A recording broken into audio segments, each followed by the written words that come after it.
Oi, pessoal, tudo bem? Então, hoje nós vamos fazer a correção dos exercícios, tá? Que valeu como prova. Primeira pergunta: defina tempo e clima. Então, o que é o tempo? O tempo é a condição daquele determinado local naquele momento. Está frio?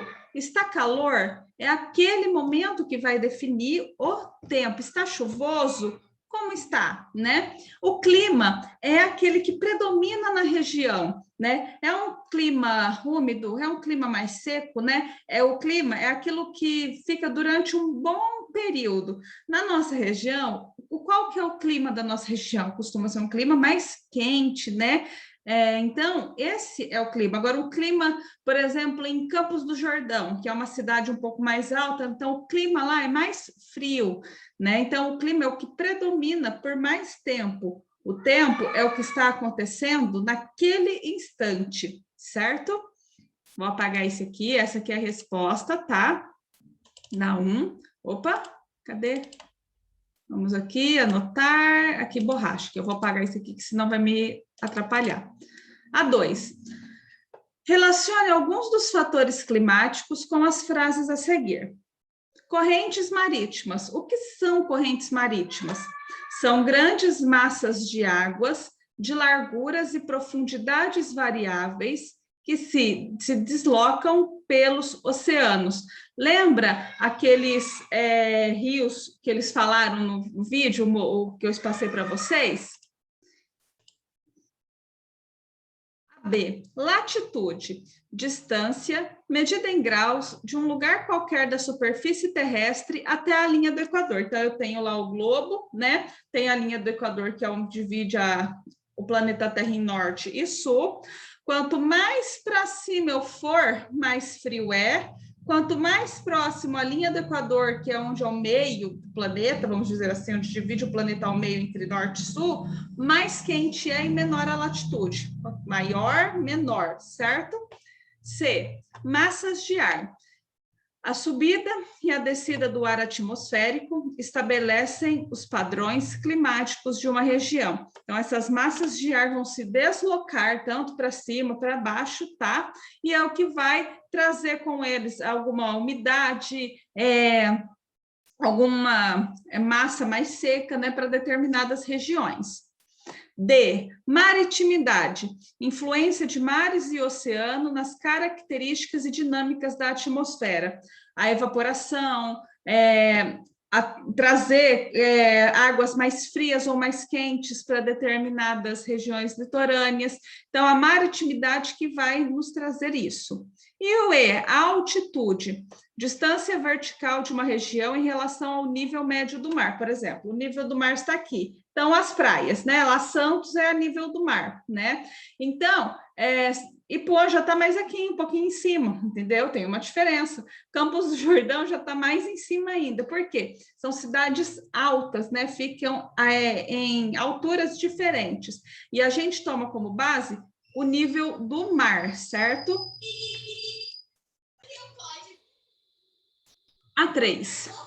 O que ocorre com a temperatura quando comparamos regiões de alta e de baixa latitude? Aí eu coloquei a resposta aqui nesse cantinho aqui já, ó. Opa lá. Quanto maior for a latitude, mais perto dos polos, igual eu expliquei no exercício anterior, né? Então, aqui a gente tem o globo. Então, aqui eu tenho a linha do Equador. Quanto maior for a minha latitude, ou seja, lá perto dos polos, ela vai ficando e mais frio vai ser. Quanto mais perto da linha do Equador ela estiver, mais quentinho vai ser o local, certo? Depois eu mando no grupo as respostas escritas para vocês fazerem a correção certinha. Então, vamos pôr o foco aqui. A4. Filha, abaixa só um tiquinho, por favor. Responda as questões propostas sobre a previsão do tempo. O que fazem os meteorologistas? Quem são os meteorologistas? São pessoas, né, que analisam os elementos do clima e seus fatores, a fim de definir um cenário climático provável para a região estudada em curto ou longo prazo. Teve gente que mandou a resposta, é o que era meteorologia, né? Não é meteorologia que foi a pergunta. Está perguntando quem são, o que fazem os meteorologistas? São pessoas que estudam e analisam as características do tempo, né, de determinadas regiões por longos períodos e sabem quando vai vir uma frente de ar fria, né? Às vezes a gente ouve aí, uma massa de ar frio está chegando do sul do país. Como que eles sabem? Tudo através de análises, estudos, né? E eles conseguem fazer esse cenário e a gente consegue compreender as características do clima. B. Cite 3 situações para aplicabilidade da previsão do tempo. Para que a gente usa a previsão do tempo? Bom, se eu fosse viajar para a praia, por exemplo, eu gostaria de saber como que vai estar a previsão do tempo para aquela região naquela data que eu for. Eu vou fazer uma festa ao ar livre. Será que vai chover nesse dia? Será que tem previsão de chuva? Eu quero ir pescar, será que vai chover amanhã? Então, para isso a gente usa a previsão do tempo, para saber que atitudes a gente pode tomar, dependendo do que a gente for querer fazer. C. Que instrumentos são usados para medir a pluviosidade, o pluviômetro? Temperatura, termômetro, isso aqui eu acho que todo mundo conhece, né? O termômetro. Eu nunca vi esses outros 4, nem pluviômetro, nem higrógrafo, nem barômetro e nem evaporímetro. Eu nunca vi pessoalmente, tá? Mas eu gostaria de ver, de saber como funcionam, né? Deve ser bem interessante. Às vezes até tem alguns vídeos, né, no YouTube mostrando, né? Vamos ver se até o fim vocês acabarem de ver esse vídeo, eu já tenho achado alguma coisa, né? 5.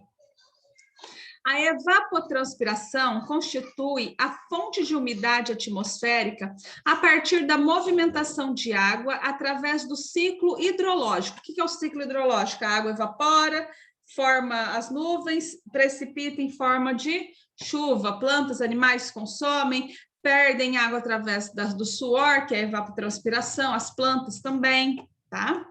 Nas áreas continentais, os máximos de evaporação ocorrem nas regiões equatoriais.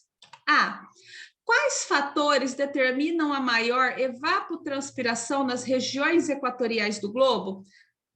São as regiões que recebem a maior incidência solar e são cobertas por uma grande quantidade de vegetação. Por exemplo, a Amazônia, ela está bem próxima da linha do Equador, né? Então, lá, e tem muito o quê? Árvore, muita planta. Então, ali naquela região tem bastante evapotranspiração. Ou seja, quanto mais quente, mais incidência do sol diretamente naquela região, mais plantas, né, mais florestas, maior vai ser a umidade do ar daquela região também. B.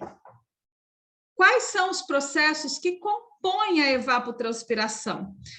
As plantas captam a água do solo. Essa água evapora com a incidência solar, certo? Então, as plantas pegam a água do solo para poder se manterem vivas, né? E a partir disso, vai subindo todo pelo caule, chega nas flores, nas folhas, e ocorre essa evapotranspiração normalmente. 6.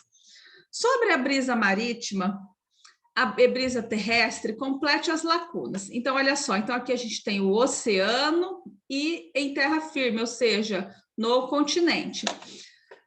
O ar frio no oceano, quando ele está frio, olha lá, ocorre o quê?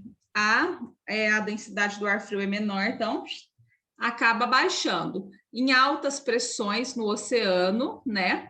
Aí chega na Terra, é uma baixa pressão aqui sobre o continente, o ar esquenta e sobe, e fica nisso, olha só. Então, o ar frio é mais denso no oceano, tem uma alta pressão, consegue se manter mais baixo. Quando ele vai para o continente, né, a pressão abaixa um pouco, ele esquenta em contato com o solo e sobe se tornando o ar quente, né? Fica menos denso. E aqui à noite, ao contrário, né? Acontece ao contrário. Por quê? O continente ele perde calor muito mais rápido do que o oceano.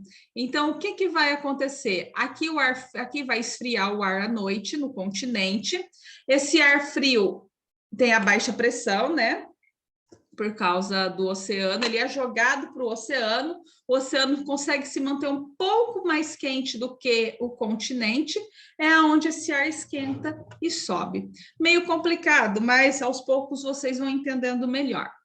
E 7, climograma é um gráfico que contém dados sobre a variação da temperatura e a precipitação pluviométrica de um local durante determinado período.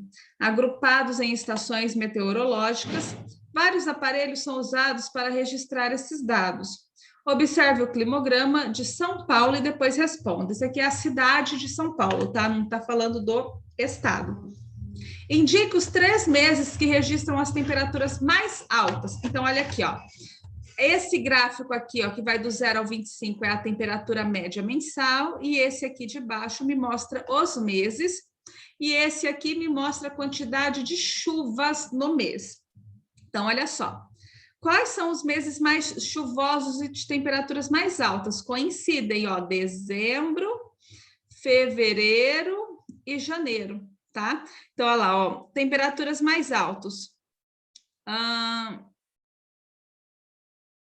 Não, a temperatura não é, a temperatura é o gráfico aqui, pessoal, desculpa, falei coisa errada, troquei.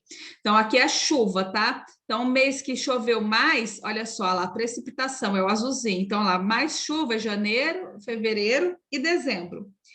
E os meses mais quentes, ó, é indicado por esse gráfico aqui, ó, de linha vermelha. Então, olha lá, os mais quentes, olha lá, janeiro, fevereiro e março, tá? Olha lá, dezembro, ele tá aqui nessa linha, ó, ele tá um pouquinho abaixo que março.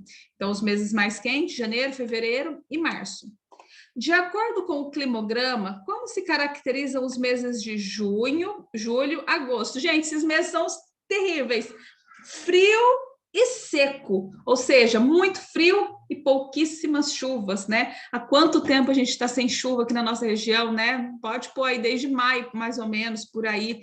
Já estamos quase para entrar em agosto e não caiu uma gotinha aqui nessa região. A gente está muito ruim. Nos meses de junho, julho e agosto, as temperaturas caem e as chuvas parece que some, né, gente? Vamos torcer logo para cair alguma gotinha aqui para a gente, que senão tá todo mundo ruim mesmo. Então é isso, pessoal. Espero que vocês tenham compreendido melhor. Ao fim desse vídeo, nas próximas aulas, nós vamos voltar totalmente às apostilas para fazer uma revisão desde o primeiro bimestre, certo? Já deixem a apostila de vocês separadas para que a gente possa voltar e fazer essa revisão, beleza? Então, até a próxima aula.